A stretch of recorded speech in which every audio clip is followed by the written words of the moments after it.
Jai Hind friends, welcome to my YouTube channel Exam Jyoti. Today we are going to discuss about English literature and our chapter is 21 and the topic is free written to the romantic age, that is non-fiction. Okay, तो आज हम non fiction के ऊपर romantic as के ऊपर पढ़ेंगे free written के बारे में एंड इससे रिलेटेड जितने भी हमारे लिटरेचर्स हैं, जितने उनके वर्क्स हैं, सारे हम आज के वीडियो में डिस्कस करेंगे थ्रू MCQs. ओके, जो कि बहुत ही इंपॉर्टेंट है हमारे UGC नेट के लिए. एंड अगर आपने हमारे चैनल को सब्सक्राइब नहीं किया है तो सब्सक्राइब कर लीजिएगा एग्ज़ाम ज्योति को, ताकि हमारी नोटिफिकेशन सबसे पहले आप तक पहुँचे. ओके, जब भी हम वीडियोज़ अपलोड करें, बिकॉज ये बहुत हेल्पफुल रहेगा आपकी UGC नेट के लिए. ठीक है, और अभी आपको पता चला ही है कुछ UGC नेट के लिए जिनका जो भी क्वालिफाइड है, JRF वगैरह क्वालिफाइड है, उनके लिए मतलब प्रोफाइल हमें पुट करने को दिया गया है ऑनलाइन. आप इसे कर सकते हैं.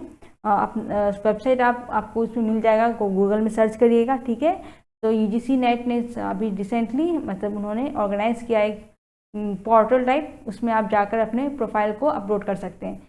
जिसको भी मतलब जिसने भी किया हुआ है, UGC नेट क्लियर किया हुआ है, वो इजीली फॉर्म फिलअप कर सकते हैं, अपनी प्रोफाइल को वहाँ पे अपलोड कर सकते हैं. ठीक है, तो UGC नेट, JRF. ओके, अगर आपने PhD की हुई है तो भी आप फिल कर सकते हैं. ठीक है, ये एक नोटिफिकेशन था जो मैंने आपको बता दिया इस वीडियो के थ्रू. अब चलिए शुरू करते हैं आज का क्लास. हमारा फर्स्ट क्वेश्चन है, A curious combination of scientific and credulous research in the matter of popular superstition is, and the options are religio medici, vulgar errors, pilgrim's progress, and burial. And the right answer is vulgar errors. Curious combination जो scientific और credulous research जो होते हैं, superstition means अंधविश्वास. Okay, जो कि बातें हम होती नहीं है बट स्टिल हम उसे विश्वास करते हैं. Okay, that is called superstition. तो एक क्यूरियस कॉम्बिनेशन, एक कॉम्बिनेशन है साइंटिफिक का. ठीक है, जो साइंटिफिक बातें हैं, ट्रू रियल बातें हैं, एंड रियल रिसर्च है, साइंटिफिक रिसर्च है, and credulous research. Credulous means having or showing too great a readiness to believe things. मतलब इतना उसमें आप रिसर्च कर लिए कि आपको बिलीव करना ही होगा कि ये से सही है. ठीक है, तो इस रिसर्च में in the matter of popular superstition, जो कि टोटली सुपरस्टिशन है, ऐसे बातों को क्या कहते हैं हम? वल्गर एरर्स बोलते हैं. ठीक है, क्या बोलते हैं? Vulgar errors. ठीक है, vulgar errors are written by, vulgar errors किसने लिखी है? Bunyan, Browne, Milton, Herrick. And the right answer is Browne. Browne ने लिखा है vulgar errors. Okay, next question is, who was known as a physician and as a learned doctor? Options are sir Thomas Browne, sir John Denham, John Bunyan, Thomas Fuller. And the right answer is sir Thomas Browne. Sir Thomas Browne ji को physician and as a learned doctor के हिसाब से जाना जाता है. ठीक है, as a physician. ठीक है, ये फेमस फिजिशियन भी थे और एक अच्छे लर्नड जानकार डॉक्टर भी थे. Our next question is, who was called the Shakespeare divines? Shakespeare divines किसको कहा जाता है? Options are Jeremy Taylor, Thomas Fuller, Robert Burton, Richard Baxter. The right answer is Jeremy Taylor. Jeremy Taylor ji को Shakespeare divines कहा जाता है. Okay, our next question is, the saints everlasting rest was written by? The saints everlasting rest जो है किससे लिखा था?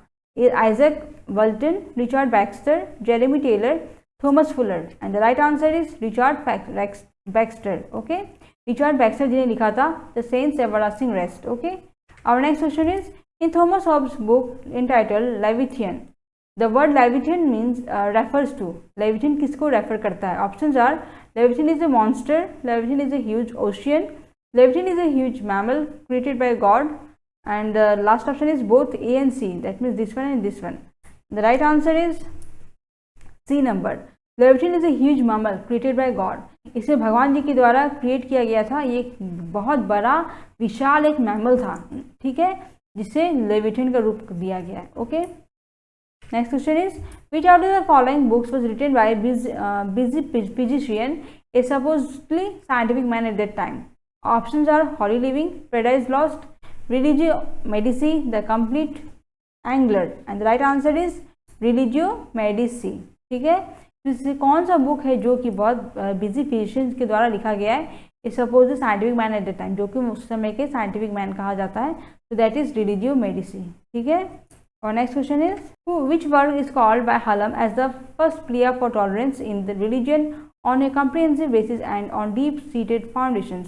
Options are liberty of professing, the holy living and dying, saints everlasting rest, pilgrim's progress.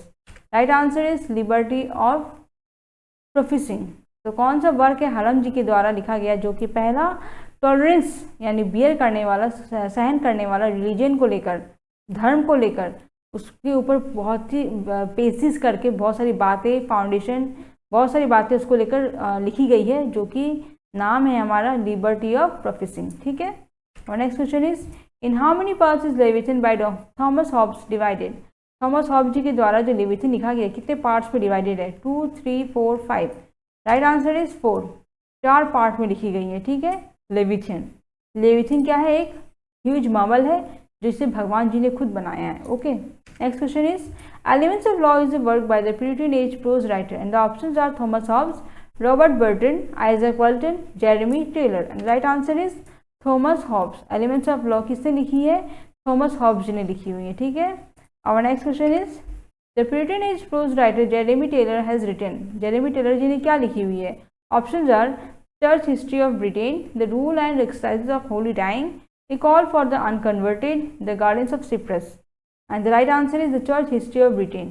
Britain age के जो writer थे Jeremy Taylor जी, उन्होंने क्या लिखी हुई है? The church history of Britain. Okay. और next question is which of the following is not a kind of idea according to Locke's classification. And the options are simple, mix mode, nominal, abstract, general. And the right answer is nominal. हमारे इसमें से कौन से ऐसी है जो कि नहीं है? नॉट, वो आपको ध्यान देना होगा। It is not a kind of idea. Locke's ji के द्वारा, लॉक्स जी ने जो वर्क अपनी लिखी हुई उन्होंने क्लासीफाई की हुई है। ठीक है। तो लॉक्स जी का जो क्लासिफिकेशन है उसमें सिंपल है, मिक्स मोड है। ठीक है। उनके वर्क्स में अगेन उनके एब्स्ट्रैक्ट जनरल आइडियाज़ हैं। ठीक है। बट नॉमिनल आइडियाज़ नहीं है। ठीक है। तो नेक्स्ट क्वेश्चन देखते हैं। On Locke's account of knowledge what does all knowledge ultimately boil down to. तो लॉक जी के जितने भी नॉलेज में हैं उसमें से कौन सी नॉलेज अल्टीमेटली हमें कौन सी नॉलेज दर्शाती है? Options are intuition, demonstration, belief, innate ideas. Right answer is intuition. Intuition means सहज बुद्धि।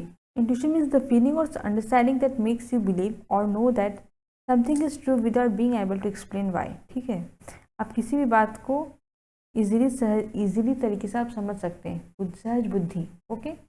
इसे क्या कहते हैं हम? इंट्यूशन। ठीक है।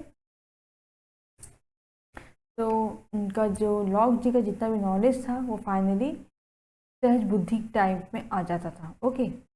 Next question is what is Locke's first target of attack in the essay. ऐसे में उनका पहला टारगेट क्या रहता था? Scepticism about the general world, innate prepositions, innate ideas, abuses of language. Right answer is innate prepositions.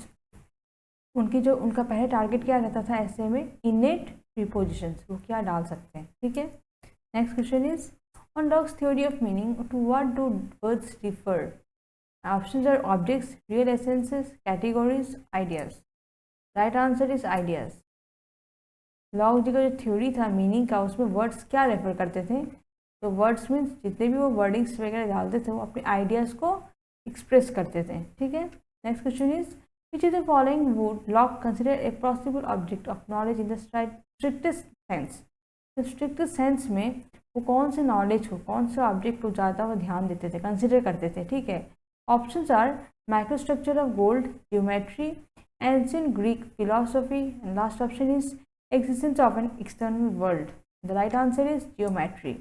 Geometry को ज़्यादा possible object की तरह ध्यान देते थे स्ट्रिक्टेस्ट सेंस में। Okay. Next question is which of the following is not a method of determining agreement or disagreement between our ideas according to Locke. तो not हमें ध्यान देना कौन सा इसमें से मेथड नहीं है डिटरमाइन करने का एग्रीमेंट और डिसएग्रीमेंट। जितने भी उनके आइडियाज़ है हमसे, मतलब जो उनके अकॉर्डिंग हमारे आइडियाज़ से कौन सा चीज़ मिलता है, नहीं मिलता है, उस वैसा कौन सा मेथड नहीं है। ठीक है। नहीं हमें ध्यान देना है। तो ऑप्शन है abstraction, relation, identity and diversity. Last option is reflection. Right answer is reflection. Reflection है जो कि उनका मेथड नहीं था, लेकिन बाकी तीनों के तीनों उनके मेथड्स थे। ठीक है। Next question is according to Locke a substance is determined by its level of, and the options are ontological independence, simplicity, secondary qualities, abstract general ideas. The right answer is ontological independence. Locke ji के द्वारा according to lock substance जिसका हम level determine करते हैं उससे क्या कहते हैं, ऑन्टोलॉजिकल इंडिपेंडेंस कहते हैं। ठीक है, next question is which of the following would not count as a secondary quality according to Locke. जैसे कौन सा हमारा सेकेंडरी क्वालिटी कंसिडर नहीं कर सकते हैं, काउंट नहीं कर सकते हैं अकॉर्डिंग टू लॉक। ठीक है, and the options are the taste of peanut butter, the faint scent of spring in the air, the perfect roundness of my hula loop magenta, and the right answer is the perfect roundness of my hula hoop. Not आपको ध्यान देना होगा। ठीक है, इसमें से lock ji के अनुसार कौन सा सेकेंडरी क्वालिटी नहीं माना जाता है। ठीक है, तो वो है हमारा perfect roundness of my hula hoop, ये जो है उनका सेकेंडरी क्वालिटी नहीं माना जाता है। ठीक है, our next question is which of the following does Locke not include among the marks that distinguish sensations from all other ideas, and the options are vivacity, passivity, renance by pleasure or pain, transitivity, and the right answer is transitivity. तो हमारा क्या कहा गया है, lock जी ने क्या include नहीं किया है। ओके, नॉट ध्यान दीजिएगा, not include among the marks जो उन्होंने डिस्टिंग्विश करता है सेंसेशन को लेकर। Okay, from all other ideas, जितने भी उनके अदर आइडियाज़ हैं उससे उन्हें सेंसेशन को लेकर क्या डिस्टिंग्विश करता है, उन्हें क्या मार्क करने को अभी मजबूर कर देता है, दैट इज ट्रांजिटिविटी। ठीक है, next question is which of the following would not count as an abstract general idea according to Locke. Locke ji के अनुसार कौन सा नॉट है, ये आप ध्यान दीजिएगा। ठीक है, which is not considered, which is not counted as an abstract general idea. Locke ji के अनुसार कौन सा इसमें एब्स्ट्रैक्ट जनरल आइडिया नहीं है। Options are man, marshmallow, marriage, sailboat. Right answer is marshmallow. Marshmallow उनके अनुसार एक एब्स्ट्रैक्ट जनरल आइडिया नहीं है। ठीक है, मार्शमैलो मीन्स मार्शमैलो एक्चुअली एक जनरल एब्स्ट्रैक्ट आइडिया नहीं है। ठीक है, जो कि कन्फेक्शनरी है। Okay, actually it is one type of confectionery that is typically made from sugar, water and gelatin whipped to solid but soft consistency। ठीक है, तो ये उनके लिए क्या एक जनरल एब्स्ट्रैक्ट आइडिया नहीं है। ठीक है, लेकिन बाकी सब क्या है, एब्स्ट्रैक्ट आइडिया है, बट ये एब्स्ट्रैक्ट नहीं है। ठीक है, next question is to which of the following does the phrase veil of perception, veil of perception refer. कौन सा इसमें से जो फ्रेज है वेल ऑफ परसेप्शन ऐसे इसमें रिफर करता है। ठीक है, and these are the options, the claim that we are immediately aware of our ideas. Second option is the claim that we are aware of everything that is in our mind. Third option is the claim that we can't know anything for certain, and last option is the claim that our words refer to ideas. Right answer is the claim that all we are immediately aware of our ideas. So जो भी हम अपने ideas में जानते हैं, ठीक है, immediately उसे जो claim करते हैं that is called wheel of perception। ठीक है, जब हम परसीव करते हैं, रिसीव करते हैं आइडियाज़ को। Okay, next question is which of the following would Locke consider the best analogy to human mind. Human mind के हिसाब से सबसे बेस्ट एनालॉजी कौन सा है। एनालॉजी मीन्स आप स्टडी करना, ठीक है, एनालिसिस करना। तो that is options are a sieve, fly paper, noodles, tabula rasa. The right answer is tabula rasa. Tabula rasa क्या है, उनके हिसाब से बेस्ट एनालॉजी है ह्यूमन माइंड को कंसिडर करने के लिए, पढ़ने के लिए। ठीक है, next question is which of the following is not a bee in Locke's bonnet, and the options are abuses of language, too much reliance on the senses, overestimation of our ability to understand the world, underestimation of our ability to understand the world. And the right answer is too much reliance on the senses. तो इसमें से कौन सा एक हमारा नहीं है। Lock ji का जो बॉनेट है इसमें से कौन सा एक बी नहीं है, तो है too much reliance on the senses. ठीक है, नॉट ध्यान देना है आपको। लॉक जी का बॉनेट में से ये सारे के सारे बॉनेट है, बट ये वाला जो है बॉनेट नहीं है। Okay, next question is which is the following does not state a true fact about Locke's theory of mind, and options are everything in the mind is an idea. Second option is we are aware of everything that is in our minds. Thought and consciousness are inseparable. Our thought is guided by certain inborn capacities and dispositions. The right answer is our thought is guided by certain inborn capacities and dispositions. तो इसमें से कौन सा एक true fact नहीं है, सही नहीं है, क्योंकि लॉक जी के अनुसार Locke ji theory of mind से नहीं बिलोंग करता है। So that is our thought is guided by certain inborn capacities and dispositions. बाकी सारे ट्रू फैक्ट्स है, बट ये जो है हमारा उनके दिमाग के हिसाब से ये बातें गलत है, ये उनके दिमाग के हिसाब से नहीं है, ठीक है। तो that is our thought is guided by certain inborn capacities and dispositions. हमारा जो सोच है, हमारी जो शक्ति है सोचने की, वो हमारे इनबॉर्न कैपेसिटी पे डिपेंड करती है, गाइड करती है। ये बात उनके हिसाब से गलत है, ठीक। तो this was our today's last video, this was today's our last question, videos last question. आशा करती हूँ आपको समझ आया होगा एंड इम्पॉर्टेंट लगा होगा, अच्छा लगा होगा वीडियो। लाइक करिएगा एंड सब्सक्राइब नहीं किया तो सब्सक्राइब करिएगा। जितना हो सके वीडियोस देखिए, पढ़िए अच्छे से। डेट तो अभी तक अनाउंस नहीं हुआ है, बट जल्दी ही हो जाएगा। तब तक के लिए अपनी स्टडी को जारी रखिए, हमारे वीडियोस देखते रहिए, जुड़े रहिए। थैंक यू, जय हिंद।